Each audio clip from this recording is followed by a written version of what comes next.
மத்தேயு புத்தகம் 11ஆம் அதிகாரம் 28வது வசனம். வருத்தப்பட்டு பாரம் சுமக்கிறவர்களே, நீங்கள் எல்லாரும் என்னிடத்தில் வாருங்கள், நான் உங்களுக்கு இளைப்பாறுதல் தருவேன். இளைப்பாறுதல் என்பது விடுதலையை குறிக்கக்கூடியதா இருக்கிறது. என்ன விடுதலை? யோவான் 8ஆம் அதிகாரம் 32வது வசனம். சத்தியத்தையும் அறிவீர்கள், சத்தியம் உங்களை விடுதலையாக்கும் என்றார்.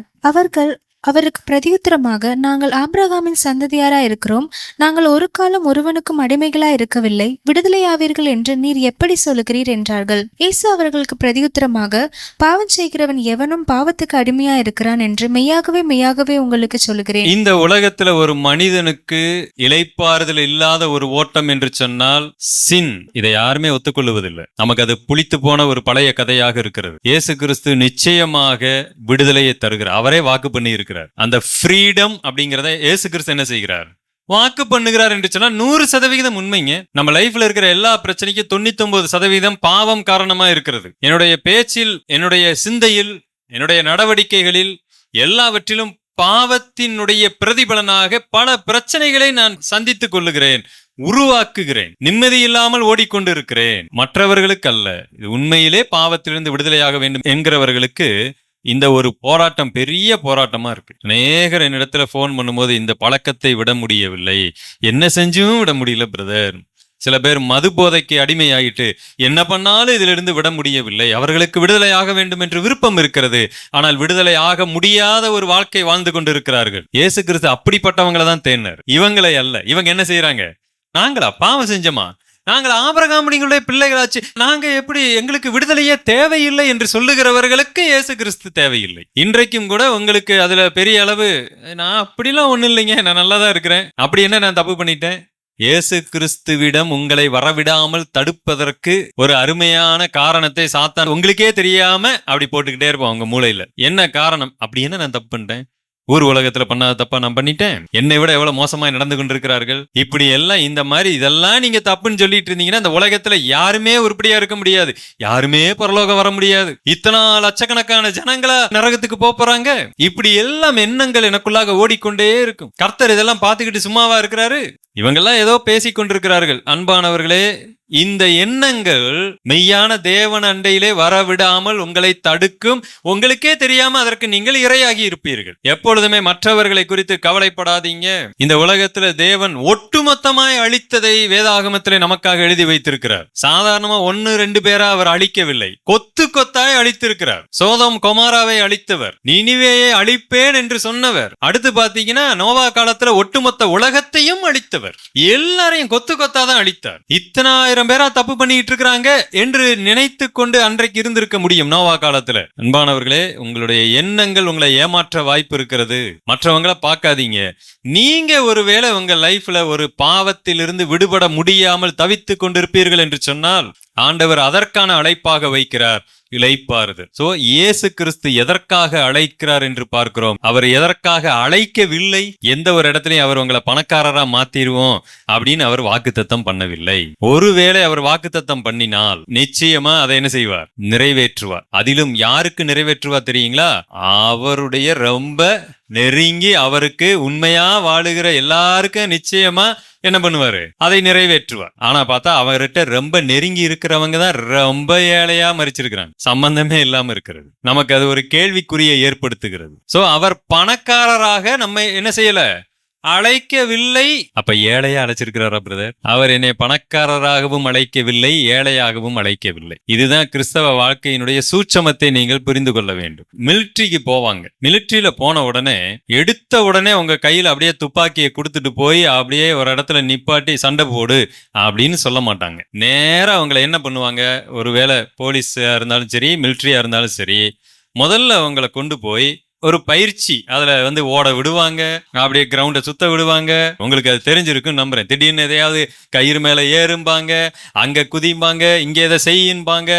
ஒருவேளை இவங்களுக்கு ஏன் இதெல்லாம் செய்ய சொல்றாங்க ஒன்னும் புரியலையே. திடீர்னு ஒரு நாள் கூட்டு போய் இந்த மலை மேல ஏறுங்க. எதுக்கியா மலை மேல ஏறணும்? அதான் நிறைய ஹெலிகாப்டர் வச்சிருக்கீங்க, அதுல எங்களை ஏத்தி விட்டா நாங்க அழகா மலை மேல போயிட்டு போறோம். அதெல்லாம் முடியாது, ஏறுங்க. இதெல்லாம் ஏறுறாங்க. திடீர்னு ஒரு இடத்துல படகு இருக்கு, எல்லாம் இருக்கு, படகுல எல்லாம் போக கூடாது, நீச்சல் அடிச்சு அந்த பக்கம் போங்கிறாங்க. அதான் படகு இருக்கு, எங்களை அதுல அனுப்பி விடலாம்ல. இல்ல இல்ல இல்ல, அப்படித்தான் போகணும். இவங்க எல்லாம் என்ன நினைப்பாங்க, இவங்களுக்கு ஏதோ கிறுக்கு பிடிச்சிருச்சு போல் இருக்கு. பஸ் இருக்கு, ஆனா பஸ்ல போக விட மாட்டேங்கிறாங்க. படகு இருக்கு, படகுல போக விட மாட்டேங்கிறாங்க. ஹெலிகாப்டர் இருக்கு, பார்த்தா மலையில நடந்து போக வைக்கிறாங்க. என்னையா ஆட்கள் இது! இவ்வளவையும் செஞ்சு முடிச்சிட்டு கையில துப்பாக்கியை கொடுத்துட்டு அங்க பனி பிரதேசத்துல கொண்டு போய் ஓரமா நிப்பாட்டி வச்சுட்டு வந்துடுறாங்க. அது வரைக்கும் இவங்களுக்கு தெரியல. ஒருவேளை இப்படி யோசிச்சிருக்கலாம், இதெல்லாம் செஞ்சுட்டு நம்மளை கொண்டு போய் எங்க வைக்க போறாங்க? எங்கேயோ பார்லிமெண்ட்ல கொண்டு போய் அப்படியே பிரதமர் அப்படி சேர்ல உட்கார வச்சு நம்மள அப்படியே ராஜ வரவேற்பு கொடுப்பாங்க போல் இருக்குன்னு நினைச்சா இல்ல. இவங்களை கொண்டு போய் எங்க வைக்கணுமோ அங்க வைக்கிறாங்க. அவங்களுக்கு சம்பளம் கொடுக்குறாங்களா? கொடுக்கலையா? கொடுக்குறாங்க. சாப்பாடு போடுவாங்களா? போடுவாங்க. எல்லாத்தையும் செய்வாங்க. அவங்களுக்கு தேவையானதை செய்து விடுவார்கள். அவங்க என்ன வேலைக்கு நியமிக்கப்பட்டாங்களோ, இரவு பொழுதும் காவ காக்கணுமா அவன் காவ காக்கணும். அவங்களுக்கு தேவை என்னவோ அதை செய்து விடுகிறார். அதுல ஒருத்தர் இருப்பாரு, அவரை கொண்டு போய் அங்க பனி பிரதேசம் நிறைந்த இடத்துல இல்லாம ஒரு இடத்துல ஆபீஸ் கட்டி உள்ள உட்கார வச்சு அவர் இடத்துல டெலிபோன் எல்லாம் கொடுத்து பேச வைத்து கொண்டிருக்கிறார்கள். அவர் கையில துப்பாக்கி இல்ல, அவர் கையில வெறும் டெலிபோன் மட்டும்தான் இருக்கு. இப்படி ஒவ்வொருத்தர் கையில கம்ப்யூட்டர் இருக்கு, ஒருத்தர் கையில டெலிபோன் இருக்கு, ஒருத்தர் கையில துப்பாக்கி இருக்கிறது. வித்தியாசமாய் ஒவ்வொருத்தவரையும் அங்க வச்சு பயன்படுத்தி கொண்டிருக்கிறார்கள். எனக்கு அன்பானவர்களே, நீங்க எல்லாருமே போர் சேவகராக அழைக்கப்பட்டிருக்கிறீங்க கிறிஸ்துவுக்குள்ள. நம்மளுடைய நோக்கத்தை நிறைவேற்றுவதற்கு எதை தேவன் என் வாழ்க்கையில் அனுமதித்திருக்கிறாரோ அது எல்லாமே சரியா இருக்கிறது. ஒருவேளை எனக்கு பணத்தை கொடுத்திருக்கலாம், ஒருவேளை மிடில் கிளாஸா அனுமதிச்சிருக்கலாம், ஒருவேளை உங்களுக்கு வேறொன்றை அனுமதித்திருக்கலாம். தேவன் எல்லாவற்றையும் என்ன செய்திருக்கிறார்? நேர்த்தியாய் செய்திருக்கிறார். இதுல பணக்காரனா அழைச்சிருக்கிறேன், ஏழையா அழைச்சிருக்கிறேங்கிற பேச்சுக்கே இடமில்லை. எரேமியாவை வித்தியாசமாய் அழைத்தவர் தாவீதை வித்தியாசமாய் அழைத்திருக்கிறார். கடைசி வரைக்கும் எரேமியாவுக்கு எப்பொழுதுமே உபத்திரவம் தான் இருந்தது. கடைசியில அவரை கொண்டு போய் குழியில எல்லாம் போட்டாங்க. சாப்பாடு கூட எண்ணி அப்பத்தை கொடு என்று சொல்லிவிட்டு செல்லுகிற நிலைமை இருக்கிறது. ஆனால் எசேக்கியேல் அதை விட மோசம். உன் மனைவி செத்து போயிருவா, நீ என்ன செய்யக்கூடாது? அழுக கூடாது. கொஞ்சம் நல்லா யோசித்து பாருங்க. மனைவி செத்து போயிருவான்னு சொல்றதே எவ்வளவு வேதனையான விஷயம். அடுத்து சொல்லுகிறார் அழக்கூடாது. அவங்க எந்த விதத்திலையும் தேவனை கோச்சிக்கவே இல்லை. ஓசியாவை அழைக்கிறார், நீ போய் ஒரு சோர ஸ்திரீயை திருமணம் செய்து கொள் என்று சொல்லுகிறார். அவர் போய் கேட்கல. அங்க அவர் மட்டும் இப்படி வாழ்ந்திருக்கிறார், எனக்கு மட்டும் இந்த நிலைமைய. எசேக்கியேல் கேட்கல. தாவீது மட்டும் பல மனைவிகளோடு வாழ்ந்திருக்கிறார், எனக்கு இருந்த ஒரு மனைவி நீங்க என்ன பண்றீங்க? எடுத்துக்கொண்டு விட்டீர்களே. கேட்கல. இன்றைக்கு நம்முடைய சிந்தனைகள் மாறி இருக்கிறது. இயேசு கிறிஸ்து நம்மை பணக்காரராக்க அழைக்கவில்லை, என்னை இந்த ஒரு இளைப்பாறுதலுக்காக அழைத்திருக்கிறார். பாவத்திலிருந்து விடுதலை கொடுக்க அழைத்திருக்கிறார். போதும் என்கிற மனதை தர அழைத்திருக்கிறார். தேவனோடு இழந்து போன உறவை, ஐக்கியத்தை புதுப்பிக்க அழைக்கிறார். இதற்காக என் வாழ்க்கையில என்ன தேவையோ அதை தருவார். இதற்காக எனக்கு வீடு தேவையா? தருவார். கார் தேவையா? தருவார். கார் தேவையில்லையா? மாட்டார். தேவையில்லை. அவருடைய கரங்களில் இவைகள் இருக்கிறது. இதை நீங்க என்ன பண்ண வேண்டியிருக்கு? அக்செப்ட் பண்ணிக்கங்க. Nothing wrong in that. இன்னைக்கு கிறிஸ்தவ வாழ்க்கையை தவறாய் நாம் போதித்து விட்டோம். தேவன் கொடுக்காத அல்லது அழைக்காததை அல்லது பிராமிஸ் பண்ணாததை எல்லாம் பிராமிஸா நம்ம பண்ணிட்டு இருக்கிறோம். அதற்காக தேவன் என்னை கைவிடவில்லை, என்னை நன்றாக தான் வைத்திருக்கேன். இங்க யாராவது அப்படி இருக்கிறீங்களா? எல்லாம் நன்றாகத்தான் இருக்கிறோம். நமக்கு ஒரு வேலை இருக்கிறது, நாம் வாழ்ந்து கொண்டிருக்கிறோம். ஏதோ ஒரு வகையில நமக்கு ஒரு வாடகைக்காவது வீடு இருக்கிறது. எத்தனையோ ஜனங்கள் வீடு கூட இல்லாமல் இருக்கிறார்கள். ஆனால் கர்த்தர் என்னை வழி நடத்தி கொண்டிருக்கிறார். சோ முதலாவது, இயேசு கிறிஸ்து என்னை இளைப்பாறுதலுக்காக அழைக்கிறார். அது ஏன் என்னிடத்தில் வாருங்கள் என்று சொல்லு. இளைப்பாறுதல் அவர்கிட்ட எப்படி இருக்க போகிறது? அன்பானவர்களே, இந்த உலகத்தில் யாருமே இளைப்பாறுதலுக்காக அழைத்ததில்லை, அதுவும் என்னிடத்தில் வாருங்கள் என்று அழைத்ததில்லை. That's a unique calling. என இயேசு கிறிஸ்துவுக்கு தெரியும். இதை சொல்லும் பொழுது அவர் எல்லாவற்றையும் அறிந்திருக்கிறார். நான் தான் உங்களுக்காக மரிக்க போகிறேன். நான் பிதாவுக்கும் மனிதனுக்கும் இருக்கிற அந்த பகைமையை நீக்கி போட போகிறேன். ஐ ஆம் த வே. நானே வழியாய் இருக்கிறேன். அதை சரி செய்ய போகிறேன். சோ இது முழுமையாய் கிறிஸ்து அறிந்திருக்கிறார்.